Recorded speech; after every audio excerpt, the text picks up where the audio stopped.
selamat hari Minggu Bapak Ibu Jemaat Crossway. Sungguh sukacita banget kalau kita bisa memuji Tuhan pagi hari ini bersama-sama, meskipun semuanya masih at the comfort of everyone's home ya. Dan hari ini Bapak Ibu kita akan menaikkan satu pujian. Lagu pertama itu Anggur Baru Tercurah. Mari bangkit berdiri dan sambil bertepuk tangan ya.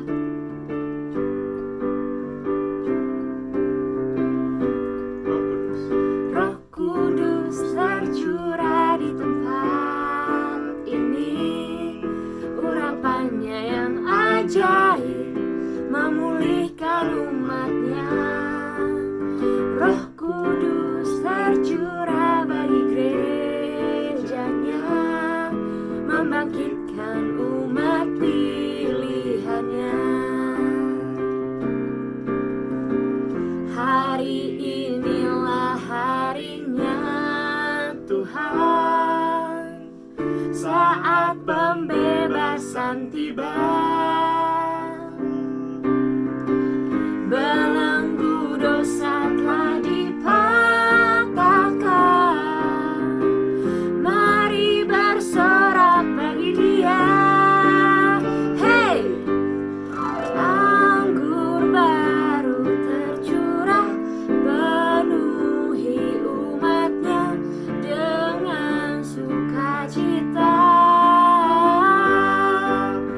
Minyak baru tercurah, urapi umatnya, nyata kuasanya. Roh Kudus tercurah di tempat ini, urapannya yang ajaib memulihkan umatnya. Roh Kudus tercurah bagi gerejanya, membangkitkan umat pilihannya. Hari inilah harinya Tuhan, saat pembebasan tiba. Belenggu dosa tak dipatahkan, mari bersorak bagi Dia. Hey, anggur baru tercurah, penuhi umatnya dengan sukacita. Minyak baru tercurah, urapi umatnya, nyata kuasanya. Anggur baru. Anggur baru tercurah, penuhi umatnya dengan sukacita. Minyak baru tercurah, urapi umatnya, nyata kuasanya. Nyata kuasanya, nyata kuasanya.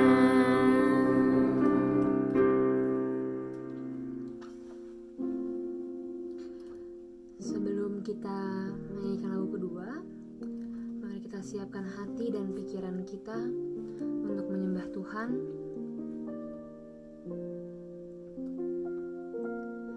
Di tengah-tengah pandemi corona ini, mungkin Bapak Ibu semua mempunyai masalahnya masing-masing, melakukan semua kegiatannya di rumah, sekolah di rumah, dan bahkan di gereja pun di rumah. Tapi kami yakin dan percaya Tuhan selalu beserta dengan kita, mendampingi kita dalam situasi apapun, dimanapun dan kapanpun. Mari kita nyanyikan lagu kedua, Roh Kudus hadir di sini.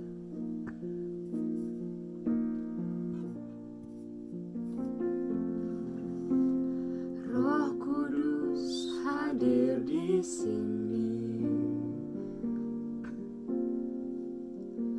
mengalir di bait suci. Perkara mujizat nyata, karena Roh Allah sedang bekerja. Tiada yang mustahil dan tiada yang sukar bila Roh Allah turut bekerja. Tiada yang mustahil bagi orang percaya bila Roh Allah turut bekerja di antara kita.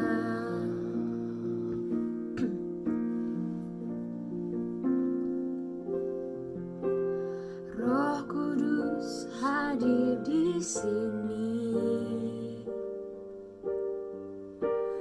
mengalir di bait suci.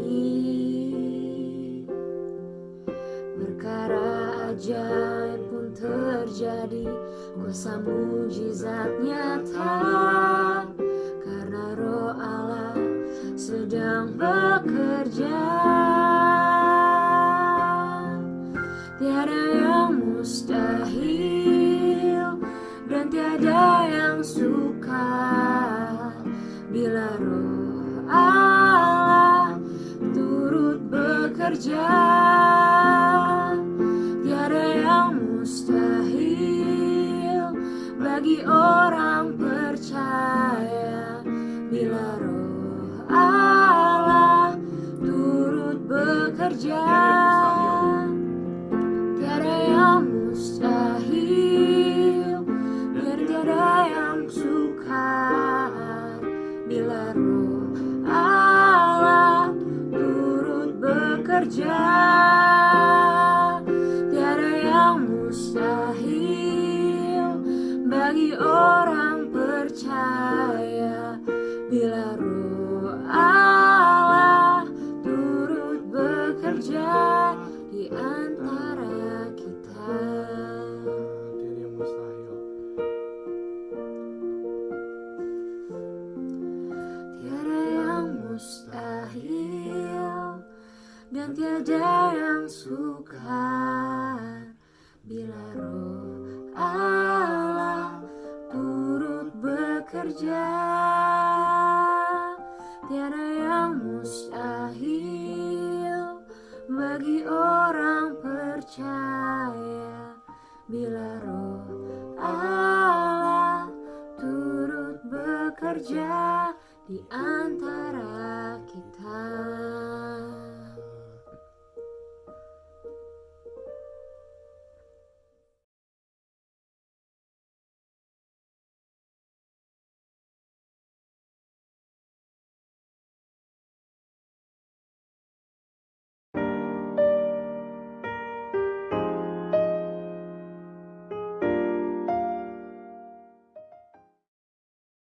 Shalom saudara-saudara yang dikasihi Tuhan Yesus. Hari ini kita akan belajar tentang salah satu tokoh dalam Kisah Para Rasul. Tokoh tersebut adalah Barnabas. Pertama, dia dinamakan Yusuf, yang artinya Tuhan meningkatkan kesalehan, kekuatan dan pengaruh. Ini satu nama yang luar biasa yang diberikan oleh orang tuanya. Kemudian oleh rasul-rasul saudara-saudara, dia dinamakan Barnabas yang artinya anak penghiburan.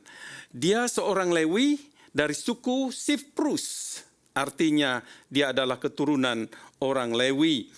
Salah satu dari ke-12 suku Israel, biasanya keturunan langsung dari Harun, saudara Musa. Nah, Lewi itu sendiri artinya bergabung atau bersatu. Nah, saudara, teks Alkitab kita saya ambil dalam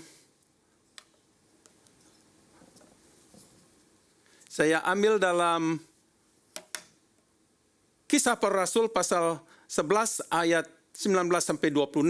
Nah, sebelum kita membaca dan merenungkan, mari kita berdoa terlebih dahulu, mohon pertolongan Tuhan. Bapa kami yang di sorga, kami datang kepadamu dalam nama Tuhan Yesus Kristus. Kami mohon kiranya Engkau berbicara kepada kami melalui firman Tuhan yang akan kami renungkan hari ini. Kami juga memohon kiranya Engkau menolong hamba-Mu yang banyak kekurangan ini. Urapi dia Tuhan, sehingga ia bisa menyampaikan isi hati Tuhan kepada jemaat-Mu. Berbicaralah kepada kami semua, karena kami siap mendengarkan firman Tuhan. Dalam nama Tuhan Yesus Juru Selamat kami berdoa. Haleluya. Amin. Saudaraku yang kekasih, saya hanya membaca ayat 22 sampai ayat 24 saja. Demikian bunyi firman Tuhan. Maka sampailah kabar tentang mereka itu kepada jemaat di Yerusalem, lalu jemaat itu mengutus Barnabas ke Antiokhia. Setelah Barnabas datang dan melihat kasih karunia Allah, bersukacitalah ia. Ia menasihati mereka supaya mereka semua tetap setia kepada Tuhan.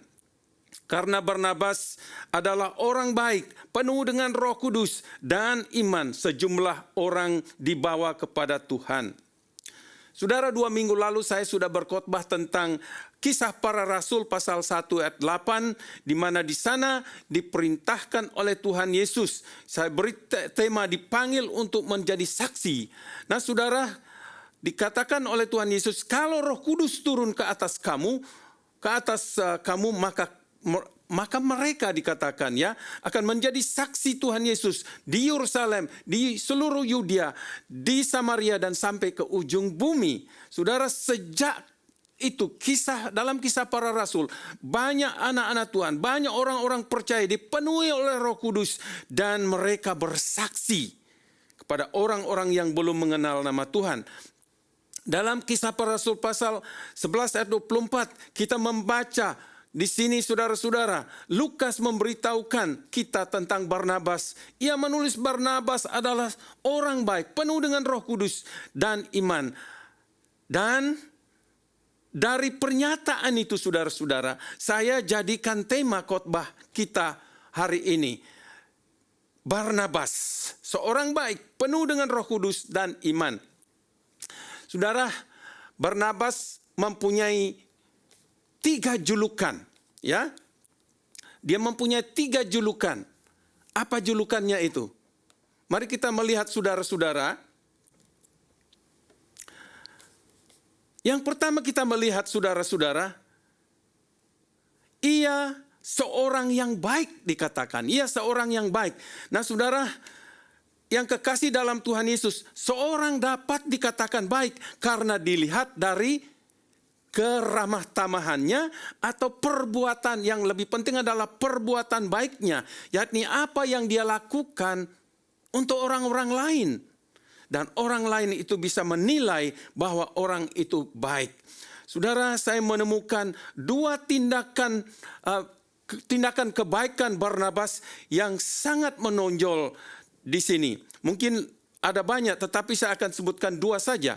Yang pertama, saudara-saudara,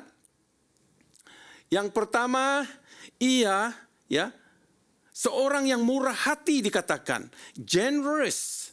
Dengan kata lain, ia suka memberi tumpangan dan tidak hidup untuk dirinya sendiri, saudara-saudara. Itu namanya orang yang hanya memikirkan dan banyak kali memikirkan orang lain. Dan mungkin kurang memikirkan dirinya sendiri, saudara. Firman Tuhan berkata, ia menjual ladang miliknya, lalu membawa uangnya itu dan meletakkannya di depan kaki rasul-rasul. Saudara yang kekasih Tuhan Yesus, dalam Tuhan Yesus, pertanyaan di sini, mengapa Barnabas menjual ladang miliknya? Itu pertanyaan. Nah, kalau zaman ini orang seperti Barnabas mempunyai ladang seperti itu, mungkin investment untuk dia, Namun kita melihat dia memilih, saudara-saudara, untuk menjualnya. Mengapa? Karena saat itu ada kebutuhan. Orang-orang yang jemaat di Yerusalem mengalami penganiayaan besar. Dan mereka akhirnya tersebar ke segala daerah. Dan banyak dari mereka kehilangan harta milik mereka. Jadi saudara, untuk bisa bertahan hidup, orang-orang yang memiliki harta pada saat itu rela menjualnya dan membagi-bagikan sehingga mereka bisa hidup bersama, bertahan hidup. Dan di samping itu mereka tidak berdiam diri, mereka terus memberitakan Injil walaupun dalam penganiayaan. Di antara orang-orang yang menjual harta dan ladang mereka, saudara, hanya 2 orang yang disebut namanya yang menonjol sekali, Barnabas, Ananias, dan Safira. Jadi ada 3 nama, tapi Ananias dan Safira adalah suami istri. Saudara yang kekasih, namun kita melihat di sini karakter mereka berbeda sekali. Barnabas menjual ladangnya sendiri, dan 100% diberikan kepada rasul-rasul untuk mengelola, untuk memberikan kepada orang-orang yang membutuhkan. Sedangkan Ananias dan Safira, saudara-saudara, mereka menjual ladang mereka, dan walaupun pertama-tama mereka sudah berpikir mereka akan memberikan 100%, tetapi rupanya ketika melihat uang yang hasil penjualan tanahnya, pikiran mereka berubah, saudara-saudara, dan akhirnya dikatakan dia menyimpan sebagian. Nah, saudara-saudara, Roh Kudus berbicara kepada Rasul Petrus dan dianggap bahwa Ananias dan Safira berbohong kepada Roh Kudus. Ini membuktikan bahwa Roh Kudus itu pribadi, dia bisa dibohongi. Saudara yang kekasih dalam Tuhan Yesus, mari saudara-saudara, kita melihat zaman ini ada banyak orang-orang seperti Barnabas yang menjual, yang memberikan harta mereka dengan sukarela untuk membantu pekerjaan Tuhan. Tetapi juga ada orang-orang seperti Ananias yang memberikan komitmen, berjanji dan berjanji, tetapi janji mereka itu tidak sungguh-sungguh diberikan secara tulus. Kalau itu orang Kristen menyedihkan. Tetapi kalau orang dunia, kadang-kadang mereka dinilai orang baik karena ada motif-motif yang baik. Mereka memberikan dengan motif-motif yang tidak benar. Mungkin saudara ingat pada contohnya waktu zaman Ahok menjadi gubernur, seorang haji mau membayar seseorang kalau ada yang bisa memenggal kepalanya. Saudara, menurut orang di kampungnya, orang tersebut, haji tersebut orang baik, murah hati dan sebagainya. Tetapi Tuhan menyingkapkan siapa sebenarnya dia. Ternyata uang-uang yang dia peroleh itu hasil penjualan narkoba. Dia mempunyai usaha narkoba. Saudara-saudara yang kekasih, kita bisa lihat di sana. Berbeda dengan Barnabas, ya. Ia dikenal baik oleh rasul-rasul, bukan saja orang-orang di sekitarnya yang pertama dikonfirmasikan oleh rasul-rasul bahwa dia adalah orang baik. Orang yang dipimpin oleh Roh di sini adalah orang yang dipenuhi Roh Kudus, atau orang yang dipenuhi Roh Kudus adalah orang yang dipimpin oleh Roh Kudus. Saudara-saudara, ia dikenal baik. Jadi saudara, kita tidak bisa menjadi orang Kristen dan pada saat yang sama kita kejam dengan orang lain terhadap orang-orang yang tidak sepaham kita. Dan saudara, kita harus jangan membedakan orang-orang kalau kita menunjukkan kebaikan. Apalagi kalau kita mau menunjukkan kebaikan dengan maksud-maksud supaya kita dipuji. Saya rasa itu kurang benar. Kita bisa menjadi orang Kristen kalau kita hanya hidup untuk orang lain juga dan bukan untuk diri kita. Kita harus hidup seperti Yesus yang rela berkorban untuk orang lain. Jadi firman Tuhan menandai orang baik sebagai orang yang suka memberi tumpangan. Orang baik di dalam Kristus, hatinya meluap-luap, selalu meluap-luap dengan kebaikan. Itulah sebabnya dia senang memberi tumpangan, saudara-saudara. Saudara, kita melihat saudara-saudara, pemberian orang baik itu lain dengan orang yang tidak baik. Lihat di sana, kalau saudara perhatikan di sana ada kata orang baik kalau memberi itu takarannya dipadatkan, digoncangkan sampai tumpah meluap. Jadi dia memberi tidak tanggung-tanggung. Itulah Barnabas. Kemudian saudara-saudara dalam Amsal, saya rasa ini adalah tipe orang seperti Barnabas yang dikatakan dia menyebar harta tetapi bertambah kaya. Ada yang menghemat secara luar biasa namun selalu berkekurangan. Saudara, memberi tumpangan kepada orang-orang yang membutuhkan sama seperti memberikan kepada Tuhan Yesus. Dan Tuhan Yesus menyatakan itu di dalam Matius pasal 25, 35 sampai 36. Di mana Yesus berkata, sebab ketika aku lapar, kamu memberi aku makan. Ketika aku haus, kamu memberi aku minum. Ketika aku seorang asing, kamu memberi aku tumpangan. Ketika aku telanjang, kamu memberi aku pakaian. Ketika aku sakit, kamu melawat aku. Ketika aku dalam penjara, kamu mengunjungi aku. Saudara, Tuhan Yesus berkata, orang-orang miskin selalu ada padaku. Apa artinya untuk kita?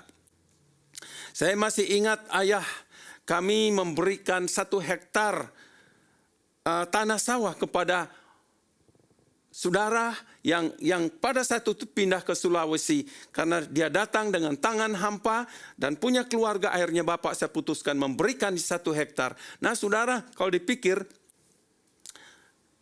tanah itu bisa berguna untuk anak-anak dari ayah saya, tapi dia berniat untuk memberikan, untuk memberkati orang tersebut dan supaya mereka juga bisa memberkati orang yang lain.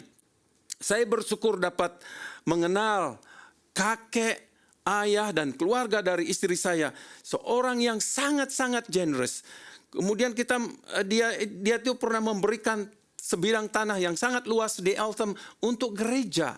Supaya gereja dibangun di sana dan menjadi berkat saudara-saudara. Saya juga bersyukur punya anggota jemaat.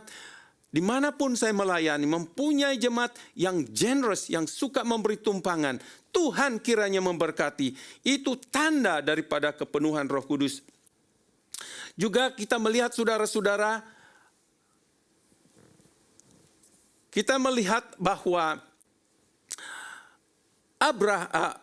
Barnabas, ia memegang prinsip di sini. Lebih berbahagia memberi daripada menerima. Kadang-kadang kita terbalik saudara. Kita pikir lebih berbahagia menerima dan menerima terus. Tetapi firman Tuhan berkata lebih berbahagia memberi daripada menerima. Saudara, orang yang paling miskin dan tidak bahagia di dunia ini adalah orang yang tidak pernah memberi. Tapi orang yang selalu memberi adalah orang yang paling bahagia menurut firman Tuhan. Saudara yang kekasih dalam Tuhan Yesus,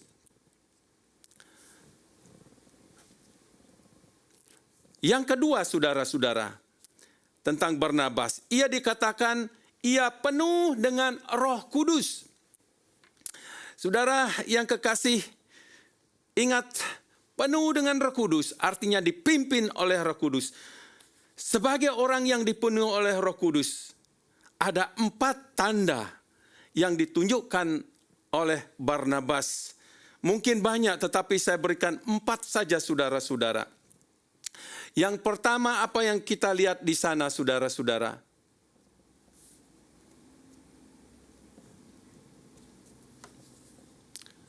Remote-nya agak... Ada 4 saudara, perhatikan di sana. Ia bersukacita melihat orang-orang yang menerima Tuhan Yesus. Dia bersukacita. Saudara, kebaikan Barnabas kita melihat di sini. Ketika Barnabas dan Saulus pergi ke Antiokhia, Barnabas melihat bagaimana tangan Tuhan menyertai mereka dan sejumlah orang berbalik kepada Tuhan. Dia melihat ini sebagai karya anugerah Tuhan yang membawa orang-orang untuk bertobat mengenal Tuhan. Dia bersukacita. Pertanyaannya saudara-saudara, kapan saudara pernah bersukacita melihat hasil pekerjaan Tuhan, hasil karya Tuhan, ketika orang-orang dibawa datang kepada Tuhan? Yang sering saya dengar saudara-saudara, kalau ada orang bertobat, Saya harap saudara tidak seperti orang ini. Kalau ada orang bertobat, langsung dicurigai. Pasti ada motifnya, pasti ada apa-apanya, pasti ada ujung-ujung yang tidak baik. Mungkin karena uang dan lain sebagainya. Saudara yang kekasih dalam Tuhan Yesus, apakah saudara akan bersuka cita atau saudara mempertanyakan orang-orang seperti itu? Apakah saudara akan bersuka cita? Tuhan Yesus sendiri berkata, aku berkata kepadamu, demikian juga akan ada sukacita pada malaikat-malaikat Tuhan karena satu orang berdosa bertobat. Apakah saudara seperti malaikat? Apakah saudara join dengan malaikat melihat orang-orang bertobat datang kepada Tuhan Yesus? Bukan mencurigai saudara. Saudara yang kekasih, masalah apakah pertobatan orang itu murni atau tidak, itu bukan urusan kita. Itu adalah urusan orang tersebut dengan Tuhan. Peran kita, kalau kita melihat orang mau datang, bahkan belum datang pun, kita mendoakan agar orang tersebut sungguh-sungguh bertobat datang kepada Tuhan. Memang ada saudara-saudara yang kekasih, seperti contoh, orang dikatakan sudah bertobat ikut Tuhan Yesus. Nah, teman daripada Paulus namanya Demas, yang tadinya percaya kepada Tuhan Yesus, namun ia meninggalkan imannya. Dan dikatakan mencintai dunia ini. 2 Timotius 4 ayat 10. Jadi Demas yang tadinya ikut Tuhan, mungkin sudah dibaptis dan lain sebagainya, akhirnya dia meninggalkan Tuhan. Dia mencintai dunia. Jadi bila kita melihat pekerjaan Tuhan dinyatakan saudara-saudara, banyak orang bertobat dan mau memberi diri baptis. Puji Tuhan, bersyukur, bersorak-sorai dan mendoakan mereka serta menasihati mereka. Yang kedua, saudara-saudara, ia seorang pemberi semangat, orang yang dipenuhi Roh Kudus. Seperti Barnabas, dia adalah orang yang suka memberi semangat. Di dunia ini banyak orang yang lesu. Dalam pelayanan kadang-kadang kita bisa lesu. Nah, kita perlu memberi semangat kepada orang-orang lain. Ketika tiba di Antioquia, Barnabas langsung menasihati orang-orang yang percaya, memberi dorongan, berikan semangat kepada mereka yang baru percaya. Barnabas menasihati mereka agar jangan cepat putus asa. Dia katakan harus tetap setia walaupun banyak badai kehidupan. Penganiayaan demi penganiayaan mereka hadapi, mereka harus tetap setia. Yang ketiga, saudara-saudara, ia seorang pemenang jiwa. Seorang yang dipenuhi Roh Kudus adalah seorang pemenang jiwa. Saudara, Kisah Para Rasul pasal 11 ayat 24 dikatakan, karena Barnabas adalah orang yang baik, penuh dengan Roh Kudus dan iman, sejumlah orang dibawa kepada Tuhan. Ini luar biasa. Kita tidak bisa membawa orang datang kepada Yesus dengan kekuatan kita. Tapi di sini kita melihat Barnabas dipakai untuk membawa orang-orang kepada Tuhan Yesus. Karena sudah jelas dikatakan inti pertobatan, inti daripada dipenuhi Roh Kudus harus menjadi saksi. Tuhan Yesus katakan, saudara, tidak ada perkara yang lebih indah dan mulia selain membawa orang-orang yang belum mengenal Tuhan untuk datang kepada Tuhan Yesus. Ingat saudara, tujuan gereja adalah memberitakan Yesus kepada orang dunia supaya mereka pun mengenal Tuhan. Kalau ini kita abaikan, berarti kita bukan murid-murid yang sejati. Saudara, apakah kita perlu tanyakan diri, apakah kita sudah penuh Roh Kudus? Kalau memang penuh, apakah kita punya beban untuk bersaksi, membawa orang kepada Tuhan Yesus? Yang keempat, saudara, ia seorang pendamai. Seorang yang dipenuhi Roh Kudus seperti Barnabas, dia seorang pendamai.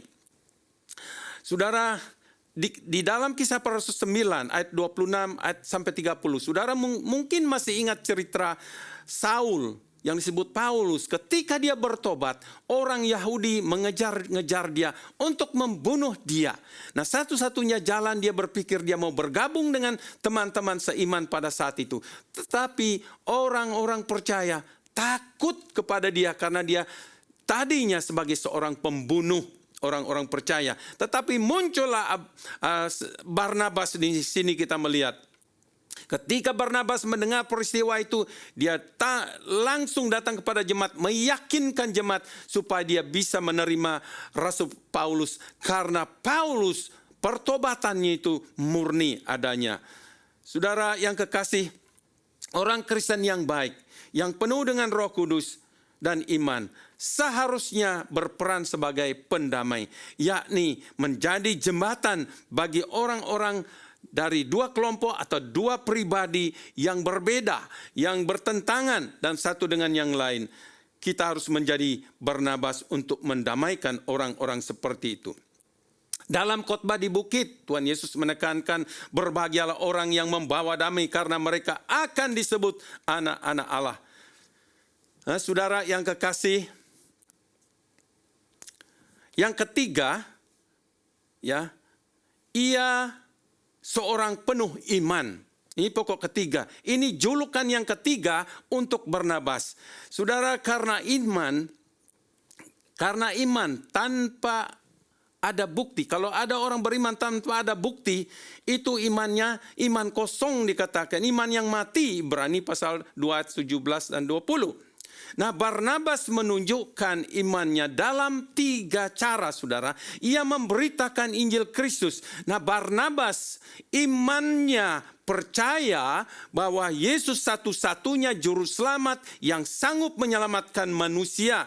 Itulah iman yang dikerjakannya. Itulah iman yang ditunjukkan. Karena dia tahu, Kisah Para Rasul 4:12 berkata, keselamatan tidak ada di dalam siapapun juga selain dalam Dia, sebab di bawah kolong langit ini tidak ada nama lain yang diberikan kepada manusia yang olehnya kita dapat diselamatkan.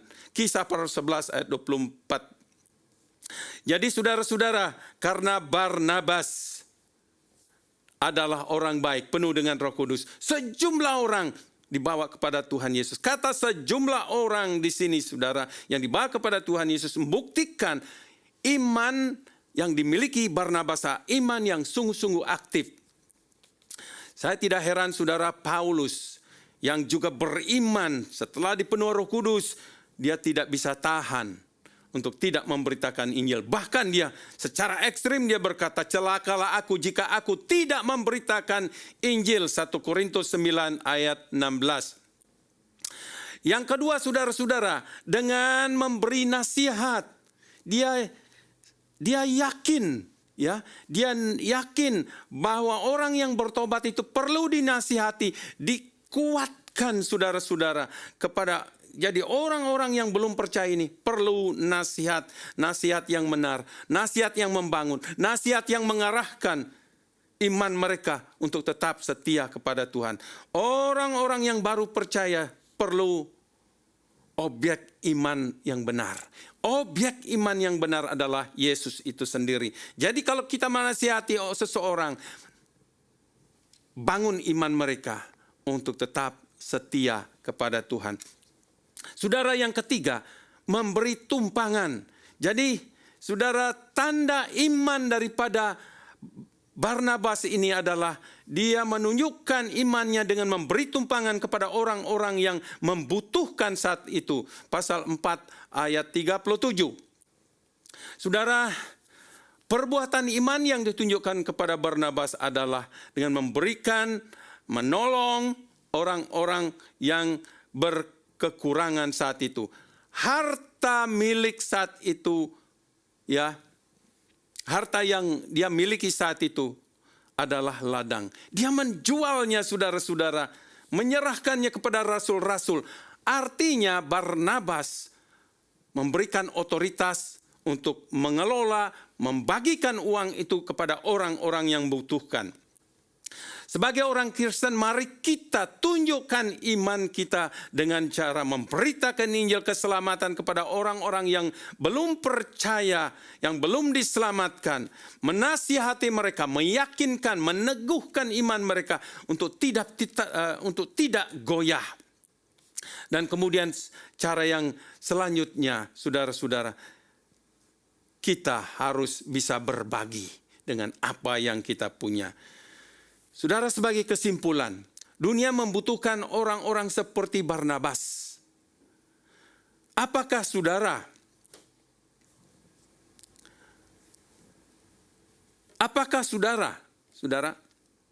seorang baik, murah hati, suka memberi tumpangan? Apakah saudara seorang yang penuh dengan Roh Kudus? Orang yang hidupnya dipimpin oleh Roh Kudus. Apapun yang dia lakukan itu sesuai dengan pimpinan Roh Kudus. Seorang yang penuh iman. Rasul Paulus berkata, orang benar akan hidup oleh iman. Biarlah kita dalam apa saja yang kita lakukan, mari kita mempraktekkan ketiga hal ini jika kita dikatakan penuh dengan Roh Kudus. Bila kita sungguh bertobat dan mengikut Tuhan Yesus. Saudara, saya berdoa kiranya saudara diberkati oleh Tuhan.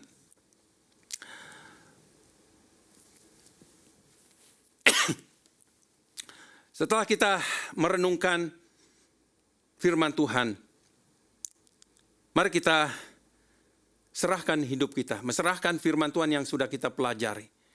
Supaya sungguh-sungguh menguatkan kita dan kita dimampukan untuk dipakai menjadi berkat. Mari kita tutup dalam doa dan menerima doa berkat juga. Bapa yang di surga, kami mengucap syukur atas firman-Mu yang telah mengajar kami kehidupan Barnabas, seorang yang baik penuh dengan Roh Kudus dan iman. Mampukan kami hidup seperti Barnabas di tengah-tengah masyarakat, di mana kami hidup agar kami memberi dampak yang benar, yang baik, yang luar biasa, dan nama Tuhan dipermuliakan. Sidang jemaat yang dikasihi Tuhan, arahkanlah hatimu dan terimalah berkat Tuhan. Kiranya kasih dari Allah Bapa, anugerah Yesus Kristus Sang Putra, serta damai sejahtera Roh Kudus yang melampaui akal dan pikiran kami akan memimpin hidup saudara dari sekarang hingga selama-lamanya. Haleluya. Amin. Tuhan memberkati. Selamat beraktivitas.